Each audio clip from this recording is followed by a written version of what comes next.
Hey everybody, welcome back to History Student Reacts. Today we'll be watching the Battle of Valmy by Epic History.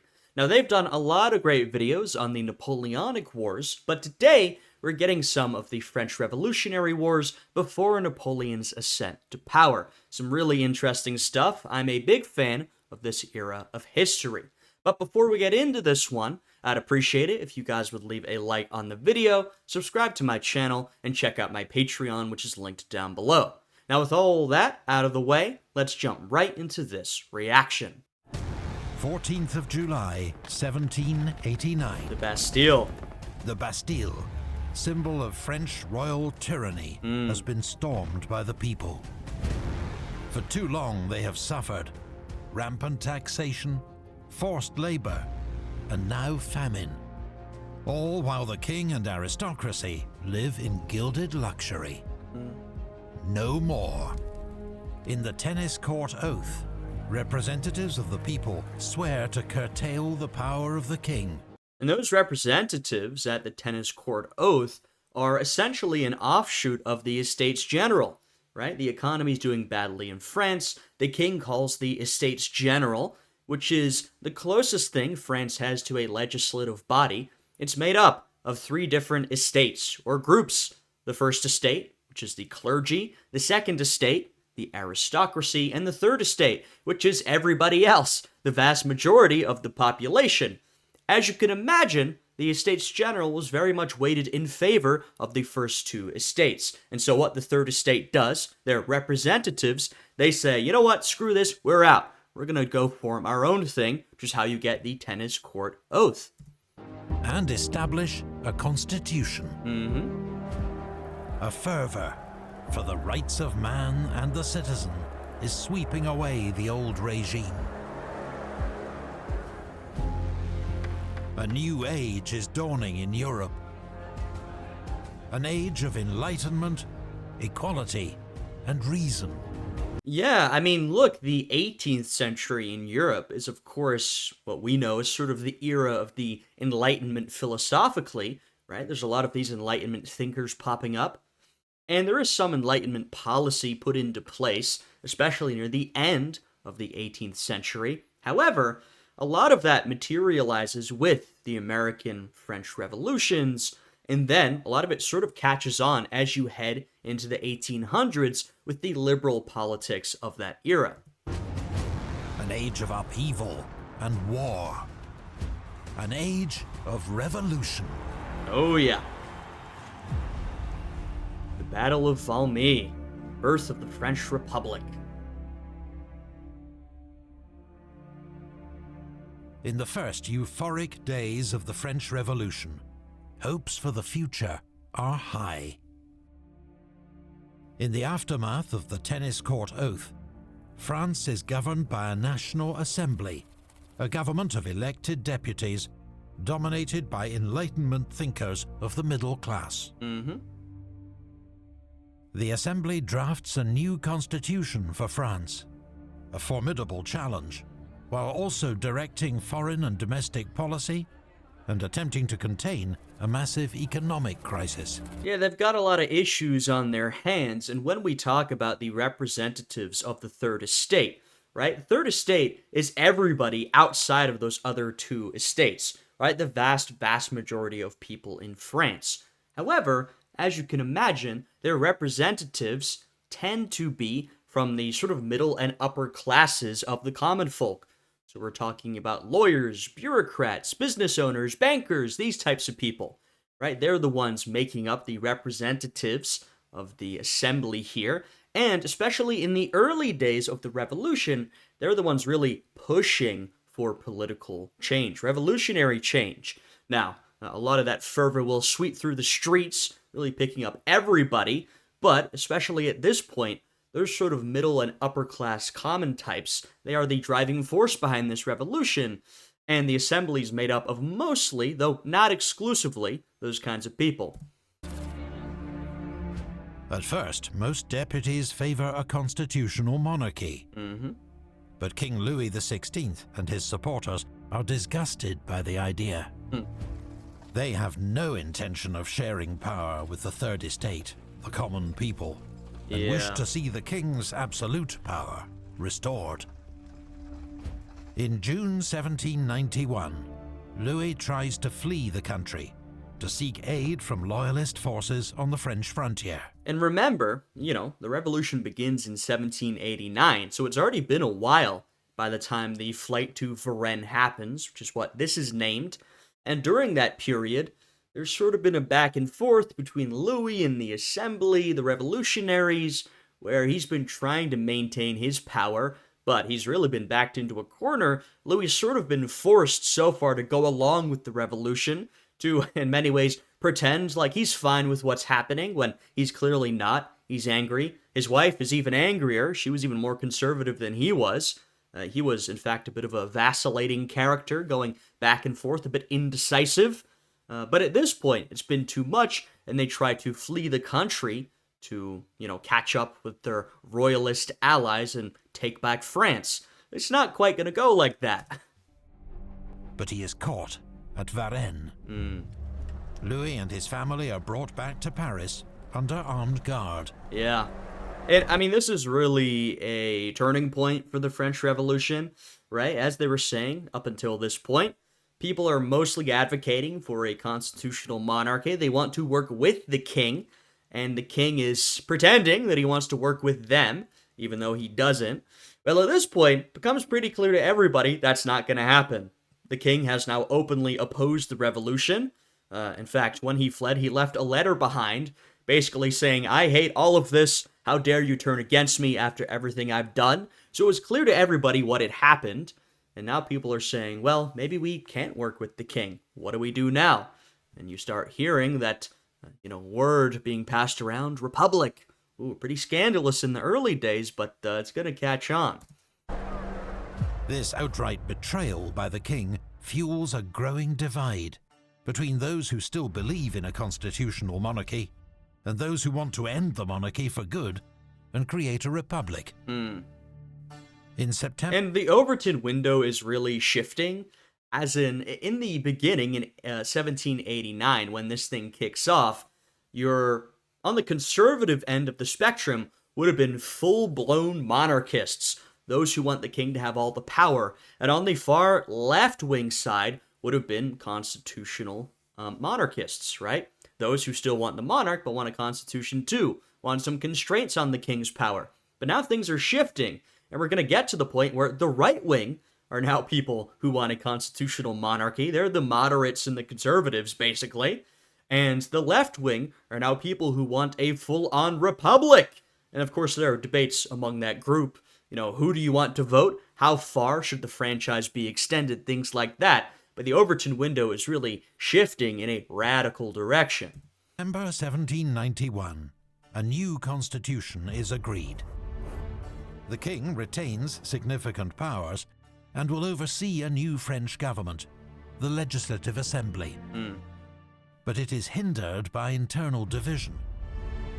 On the left of the Assembly sit the radical Jacobin factions, who want sweeping reforms to taxation, law and church. On the right, the conservative Foyon faction, who think the revolution has gone far enough. With France in political paralysis, both sides see a possible way to unite the country and get what they want through war. Uh-oh.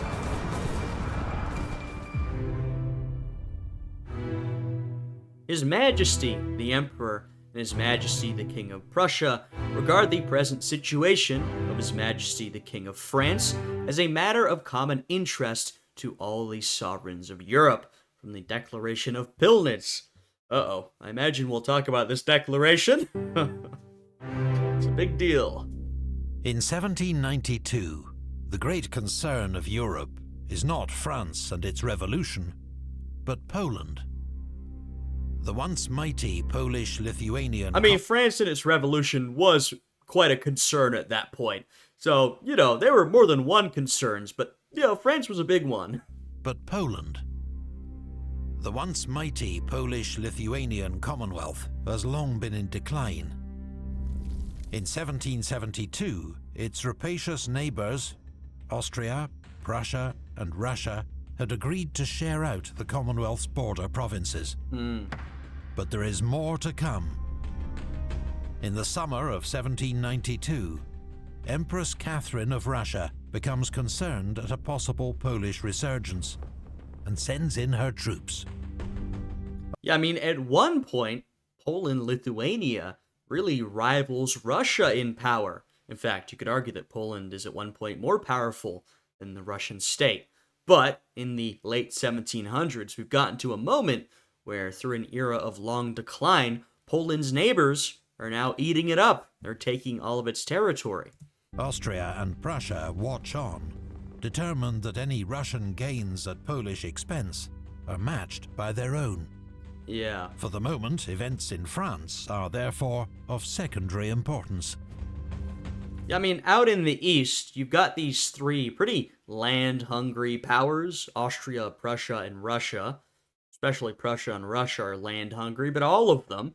And so, sort of partitioning Poland, taking its territory, is one of the ways they sort of find a way around fighting each other. Now, they will still fight each other at various times, but instead of taking territory from these big powers, they say, well, why don't we take it from Poland? We can all agree on that, right? And they could all agree on that. Nevertheless, King Louis's treatment cannot be completely ignored by Europe's other monarchs. There are principles at stake, and fears that the ideals of the French Revolution may spread, like an infection, to neighboring countries. Yeah. The previous year, 1791, Austria and Prussia had issued a joint statement, the Declaration of Pillnitz. The treatment of King Louis, they announced, was of common concern to all European monarchs. This vaguely worded warning, intended to strengthen King Louis's position, causes outrage in France. Yeah, it really does the opposite, right? You've got these revolutionaries who feel they are really creating a new era of history, of liberty and freedom and equality, right? And a lot of them see these old monarchs as standing in the way of that. And so, these powerful European monarchs, what they do is they're trying, as Epic History pointed out, to stabilize the king's position. They do the opposite. They make a lot of people in France very angry because of what they see as a foreign imposition against their domestic political affairs. And this doesn't make people in France more friendly towards the king. It actually has the opposite effect. The revolutionaries view Austria as a reactionary power, which gives support to dangerous French exiles, the aristocratic émigrés in Koblenz, who wish to invade France and overturn the revolution. They are led by the king's brothers and cousin. And, I mean, they're not incorrect to think so, right? Really, from the beginning of the French Revolution, there is a pretty omnipresent threat of France being invaded by its neighbors, right? That is the case. I mean, these aristocrats have been pushed out or they've fled the country. They've become émigrés. They have lots of allies around Europe in all the different heads of state, the aristocrats that are running these conservative countries, and there really is a constant threat that they will band together, perhaps with the backing of another European power, and invade France to try and take the crown back. Although, well, the crown hasn't been lost yet, quite yet, it's gonna be, but to take back control of the country, basically. And now command a force 5,000 strong. There is growing clamour for war from all quarters. Yeah. Among the Jacobins, the Girondin faction believe war will unite France. Some even call for a crusade to spread revolutionary ideals across Europe. I mean, it gets really ideological, right? I mean, when you feel like you are sort of the harbinger of a new era of history, and a lot of these guys viewed themselves in very grand terms. They felt like their revolution, it was not just a French thing, it was a universal thing, that their Enlightenment ideas would really spread around the world, and especially throughout Europe. And so there is some thought from some people that, well, maybe we can spread those ideas through warfare. And, I mean, that is really what ends up happening. I mean, through the course of the French Revolutionary Wars and the Napoleonic Wars, the French armies are really spreading Enlightenment, liberal ideas, policies, constitutions everywhere they go, and they will have a long-term impact. In fact, an impact that's pretty hard to overstate. It's really influential. The king and his supporters believe war will remind France of its traditional loyalties, while privately, King Louis and Marie Antoinette would also welcome French defeat, Yeah, which would mean an end to the revolution. that's what they really want. I mean, Marie Antoinette is, of course, Austrian, and so she's been, if possible, in communication with her family back in Austria the whole time. Has been saying, "Come send help. Come and free us by invading our country." Now, that's, of course, a thought that's not very popular among the people of France who do not want their country invaded. On the 20th of April 1792, citing numerous provocations, the French Legislative Assembly votes to declare war on the Habsburg monarchy of Austria. France rides a wave of war fever, and hopes are high for a quick victory. But the French army, one of the most powerful forces in Europe, has been thrown into chaos by the revolution. Yeah, it's an interesting moment, right? So France is the one that declares war, though there's constant hostilities from both sides. France is the one who says, all right, screw it, we'll go on the offensive. Now, the army here, it's in an interesting spot. The military overall, including the navy, a lot of the officer corps has been lost, right? Because if you think about the Ancien Regime, or pre-revolutionary France, well, a lot of the army officer corps and leadership was made up of aristocrats. That's how it worked, in fact. If you were not of noble blood, there was only so far you could rise. You would be blocked after a certain point. And so, the military has lost a lot of its top brass and a lot of its officers. That's a challenge, right? You're going to need to train more people up. And I mean, what we see over the course of these coming wars are a new class of leadership rising up through the ranks who actually end up being incredibly talented, right? I mean, Napoleon is one of those people. He's, of course, of minor noble background, but his progress would have been limited before the revolution. It opens up the revolution positions to guys like him and a lot of these other types of guys. So there's that aspect. Also, what we see developing at this point is a real sort of citizen soldier army, right? The likes of which you saw back in, say, ancient Rome, the Roman Republic, I should say, not the Empire, where you have this army of people who are really passionate about the cause, the revolution, their country, and they want to fight for it. You know, that's something that wasn't super common at that time. I mean, there were other examples like the Americans, but a lot of these armies throughout Europe consisted of a lot of guys who had nowhere else to go. They could only go to the army. A lot of them had been pressed into service. They didn't want to be there. Among a lot of these different armies, there was not an incredible amount of patriotism. There are exceptions to that and, etc., etc. But what France is building here is something wholly different and new, and it will be a model in many ways that a lot of countries around the world will follow as they modernize their own armies. Almost half its officers, all aristocrats, Yeah. have fled France to escape the revolution. Those who remain are not trusted by their men or the politicians. No. Old regiments of the Royal Army are also regarded with suspicion. They have been augmented by tens of thousands of fresh volunteers, a citizen army that is eager and full of zeal, Exactly. but lack discipline, training, and supplies. Yeah.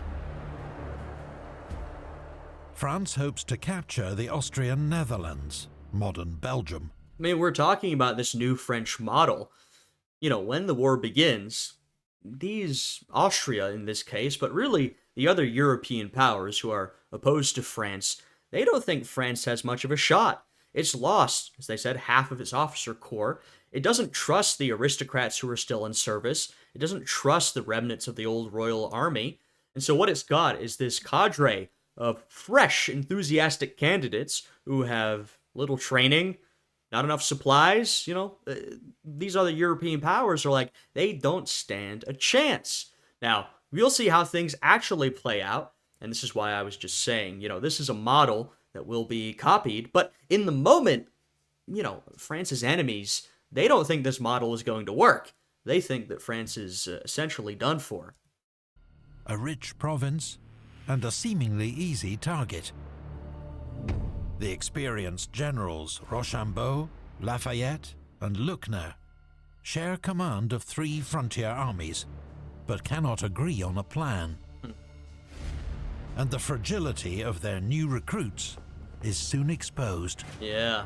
General Biron, advancing on Brussels, wins a minor skirmish at Quievrain. But he is so alarmed by the disorderly conduct of his troops, he decides to pull back to the frontier. His men are so jumpy that the mere rumor of an Austrian attack triggers a complete rout. Another column, led by General Dillon, meets a similar fate. Rumors sweep the ranks that they have been betrayed by their own officers. General Dillon is shot and bayoneted by his own men. Jesus. So, we can see here, there's not a lot of trust in the army, right? In fact, there's a lot of distrust.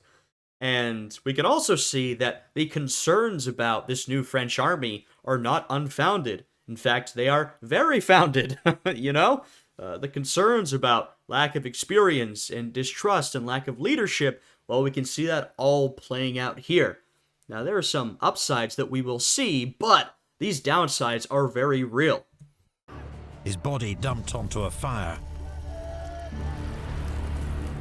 Hopes for a quick French victory are shattered.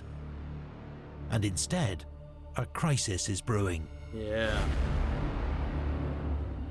That summer, Prussia declares war on France, joining Austria in an alliance that comes to be known as the First Coalition. There will be many coalitions.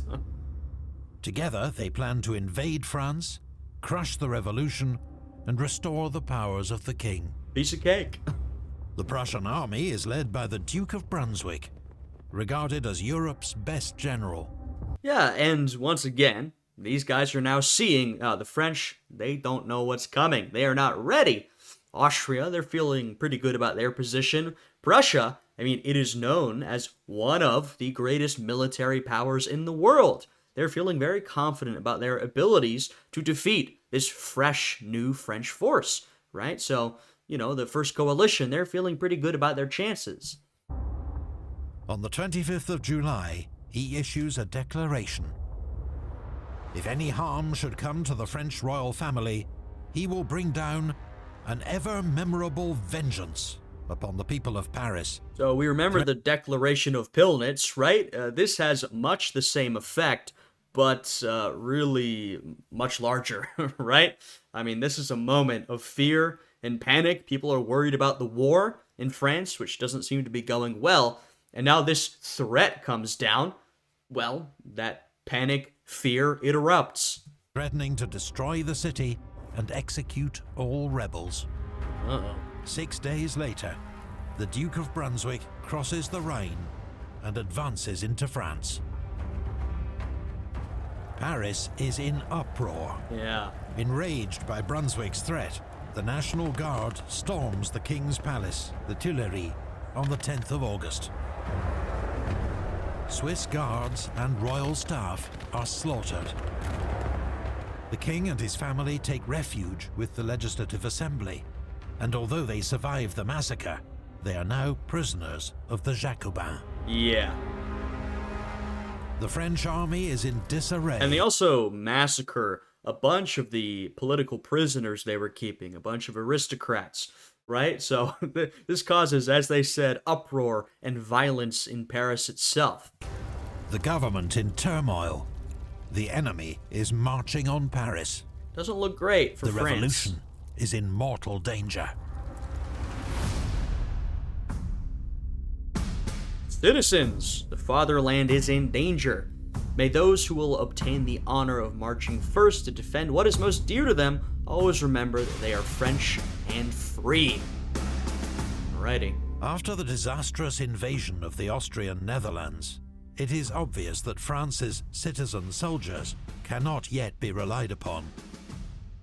They have neither the training nor discipline of the old royal battalions. So the French army undergoes rapid reforms. Formations and doctrine are simplified to match the skill of the new recruits, who continue to flood in from the provinces. Camping gear and heavy supply wagons are ditched to increase mobility. Most crucially, veterans of the old Royal Army, previously looked on with suspicion, are allowed back into the field. This revitalized force will prove far more effective, though it still lacks experienced officers. Yeah, and look, we're seeing there's a lot of issues with these inexperienced new soldiers, but the fact is, they're getting a lot of people enthusiastically signing up. I mean, if you're an army, that's what you want. A lot of manpower. So if you're able to utilize that, then you might have something good on your hands. For the time being, France has just 54,000 troops, under the command of Lafayette and Luckner, between Brunswick and Paris. The combined Austro-Prussian army totals 84,000 men, a relatively small force, but deemed sufficient to brush aside an inexperienced enemy. Right. The cautious Brunswick advances slowly into France. On the 23rd of August, he captures the border fortress of Longwy. 10 days later, he captures the fortress city of Verdun. The fall of Verdun triggers panic in the capital. Thus far, you have only had a make-believe warfare, warns Jacobin leader Georges Danton. We shall now have a more terrible war, the war of the nation against the despots. It is time to say to the people that they must hurl themselves upon their enemies. All right. Such words fuel rumors of a plot within Paris. Mobs take savage, preemptive action, storming the city's jails and butchering all those they find within. And this is that massacring I was talking about. Priests and nuns who have not sworn allegiance to the new state are also targeted. The September massacres leave more than 1,000 dead. Things are little better at the front. Rochambeau has resigned in disgrace. Lafayette has defected to the Austrians, following a disastrous attempt to launch his own military coup. And this is something we'll see, not necessarily that exactly, but, the revolutionaries are afraid they can't trust their own military leaders, and they're sometimes not wrong. There are a few examples of guys who will later defect to the other side. Sometimes, failed coup. Oftentimes, they're really afraid of their own safety. As the Revolutionary Wars continue, there will be a theme where if a general doesn't perform, they'll be hauled back to Paris, especially during the Reign of Terror, and executed, or at least imprisoned. So there will be a fair amount of defectors who are just trying to save their own lives. But, they do have some of their leadership who are not necessarily loyal to the revolution, or at least not the current revolutionary government. I'm sure Lafayette might take umbrage with my description, but, The new commanders are Generals Kellermann and Dumouriez, enthusiastic supporters of the revolution, but as yet untested in high command. Right, and this is the issue where, first and foremost, the government is looking for people who are loyal. They're taking loyalty above all else, above experience, skill. Now, you can sort of understand, because they are afraid of defectors and traitors, and there are defectors and traitors out there, so you get why they're looking for people who are loyal. Sometimes that can be problematic. Sometimes you find someone like Napoleon, who is a tried and true Jacobin, who also has the skill. Now, of course, in the end, Napoleon, maybe not what you'd call loyal, but he's got the right politics for the position. And that's what these guys have. In the moment, at least, they've got a, fealty to the revolution. Dumouriez, energetic and bold, is tasked with holding the coalition advance at the Argonne forest. But believing the enemy will head south, he fails to properly guard the passes, and Brunswick outflanks Dumouriez to the north. Chazot's division is routed by just 1,500 Prussian hussars. Uh-oh. The panic is so great, it nearly triggers the collapse of the entire French army. Dumouriez only just manages to hold his forces together. The road to Paris is now open for Brunswick. I mean, really, we don't want to understate how much of a threat this is to the revolution. There are a few moments during the French Revolutionary Wars when everything could really fall apart. You know, especially when we're talking about the build-up to the Reign of Terror, all the internal fighting, counter-revolution, you know, along with external warfare. But this moment right here, this is one of the most threatening moments for the French Revolution's survival, where it's right up there with a few others, where this is a moment when everything absolutely could have been ended. You know, if they made it to Paris, and who knows how things go after that, I can't speak to that, but they could have, you know, at this point, you could imagine relatively easily made it to Paris, assaulted the city, taken down the revolutionary government, right? There's a pretty clear path. Now, we know that doesn't happen, but I'm just making the point that the revolution is truly as threatened as it will ever be in this moment. Aside from, I guess, when Napoleon takes over. But Kellermann's troops have finally arrived to support Dumouriez. His Army of the Centre contains some of the best regiments in the French army, and gives Dumouriez the confidence to advance against the enemy. Rather than moving to block the road to Paris, Dumouriez makes the bold decision to march against the rear of the coalition army, threatening their lines of communication. Unwilling to risk continuing the advance, Brunswick doubles back to engage the French. So we already see here, now look, the tactics and strategy of this era will really be defined by Napoleon. But Napoleon's not the only guy making bold moves, right? I mean, you know, Napoleon, it's not like all the stuff he did just popped into his head one day. No, he's coming up in this era of new military theory.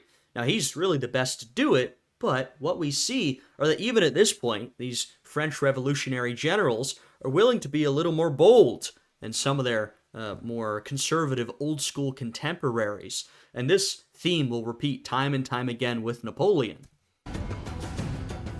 Here, he thinks, is a chance to destroy the revolutionary army, which has never yet managed to stand its ground.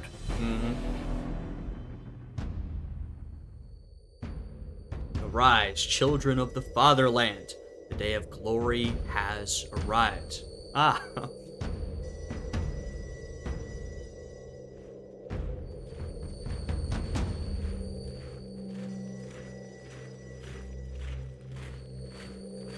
In the early hours of the 20th of September 1792, a thick fog blankets the rolling countryside around Valmy. And before we really get into Valmy, right, we've shown the situation here, how the revolution could have been ended really in this moment.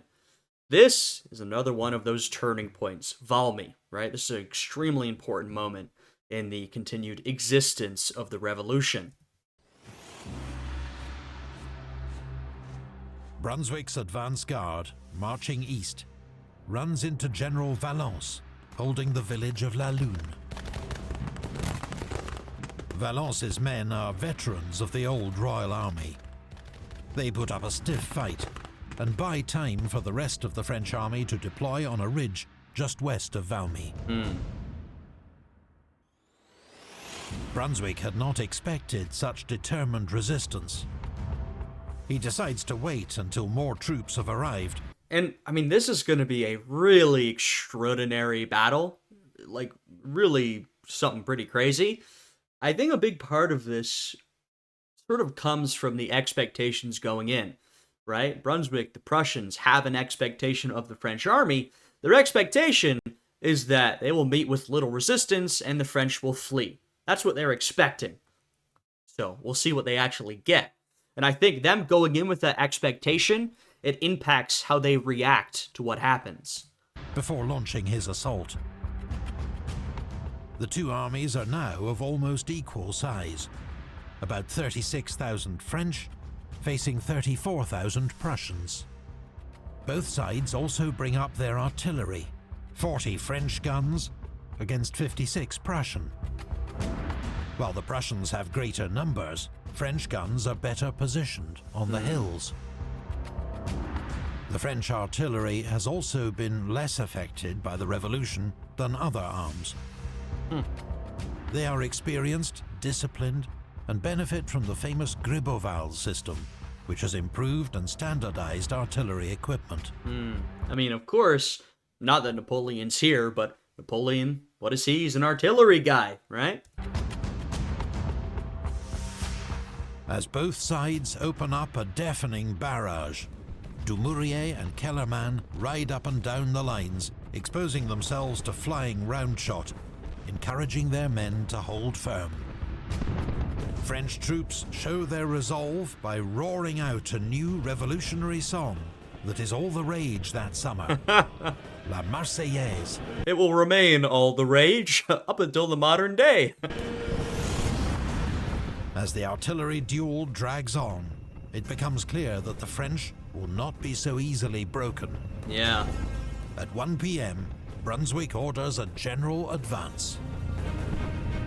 The Prussian infantry come under murderous fire. Each step forward, more and more men are smashed by French round shot. After only a few hundred paces, Brunswick decides that further advance will be too costly and halts the attack. For the first time since the outbreak of war, the French seem to have thrown back the enemy. But it's not over yet.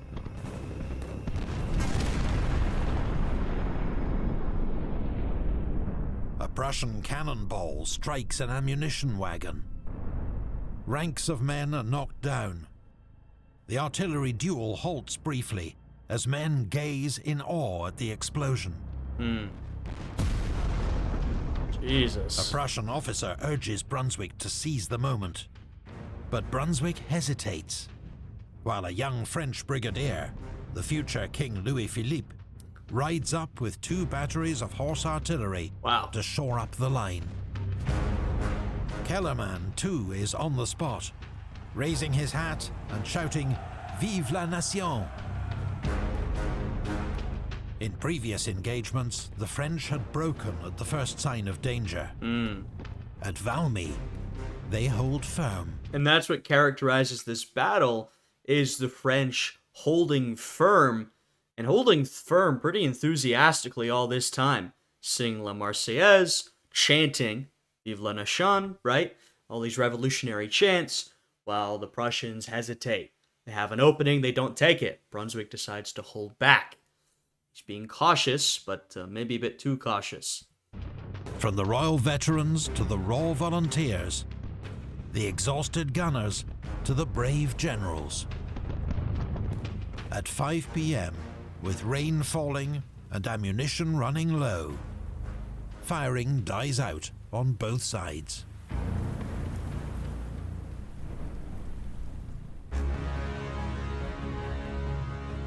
Here and today, a new epoch in the history of the world has begun.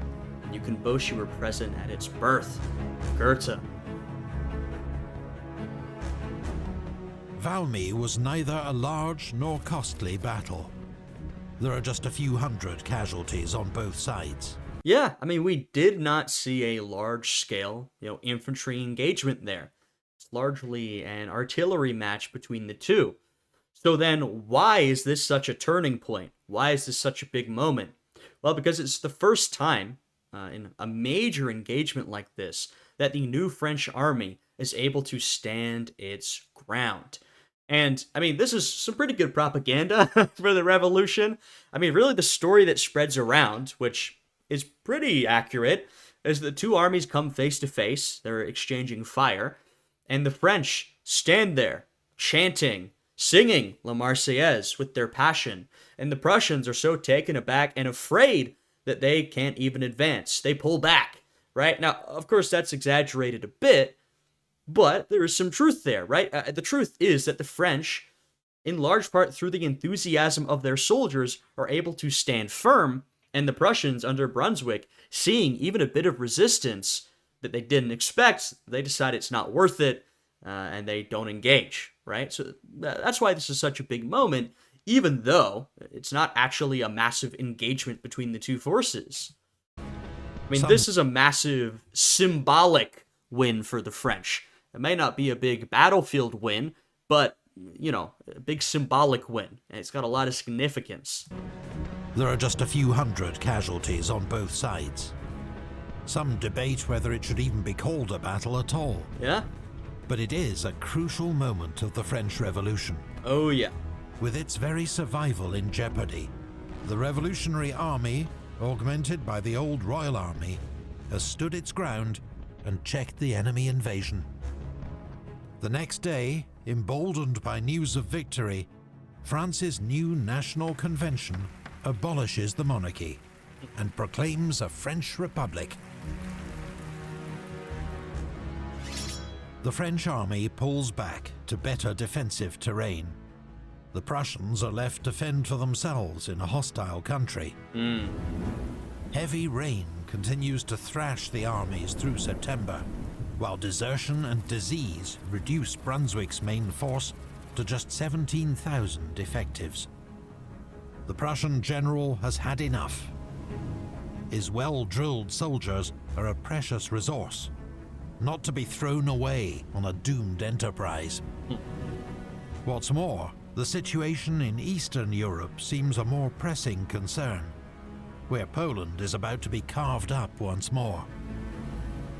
Brunswick gives the order to retreat, and on the 23rd of October, the last coalition troops recross the River Rhine. So, just like that, you know, in part because of their own actions and in part because of broader circumstances, the French are able to repel this invasion of their country. Like I said, this is a big win, a big symbolic win, but also at this point, a real military win for the French. They have managed to stand up to the invaders, and of course, this will set Europe up for an era of really constant warfare, where these powers are constantly trying to take down France, its revolution, and then Napoleon, and they just can't manage. I mean, right until the end, that is. Back into Germany. It will take more than 20 years and the loss of more than 3 million lives before another coalition army gets as close to Paris as Brunswick did. And of course, Kellerman and Dumouriez are heroes of Valmy. Of course, until Dumouriez deserts himself, defects, right? He's one of those guys. Kellerman remains a well-beloved hero through his career. But, you know, this is such a big moment here. That autumn in 1792. Do you want to watch unreleased, new Epic History videos right now? Do I? Weeks before they drop on YouTube? How about a new episode of our Rise of China series? Oh, that's a good one. As we cover China's devastating war against Japan that led to millions of deaths and appalling atrocities. And yet, as one of the big five Allied powers, China's contribution to World War II is still hugely neglected in the West. True. If you want to watch this video right now and be first to see all of our new videos, prestige streaming service Nebula is the place to be. I thought it might be an ad for their Patreon, but they've got their Nebula ad. I will link their video down below, so you should absolutely go and check out their video. Go check out their link, give them a like, subscribe. I mean, look, Epic History is absolutely worth it. They make some of, if not the, best history videos on YouTube. Extremely high quality, well detailed. The art is fantastic. So absolutely go and show them support for making fantastic videos like these, right? This is a new one, so definitely make sure you watch it on their channel. Go give them support, right, for these great videos. You can, hey, feel free to leave a like on this one. Subscribe to my channel as well if you'd like. But yeah, incredible video from Epic History. Like I said, I'm a big fan of this era of history, French Revolutionary Wars. We do a lot of Napoleonic stuff on this channel, which I certainly enjoy. But it's nice to get some sort of pre-Napoleon. I mean, he was around, but pre-Napoleon being the main character stuff. The early French Revolutionary Wars. I mean, I would love if they just did a whole series on the French Revolution itself, but that'd be quite the endeavor. Hey, if you want that, go listen to the Revolutions podcast by Mike Duncan, season 3 on the French Revolution. Some of the best stuff on the French Revolution you'll find in terms of popular history, that is. Anyway, fascinating. I think this is a really interesting moment in the French Revolutionary Wars. Pretty extraordinary. Like I said, I stand by that. So yeah, some great stuff. Like I said, if you enjoyed this one, you can leave a like, subscribe, check out my Patreon, all that good stuff. Thank you, everybody, for watching. I hope you're all having a fantastic day today, and I'll see you all again next time. Goodbye.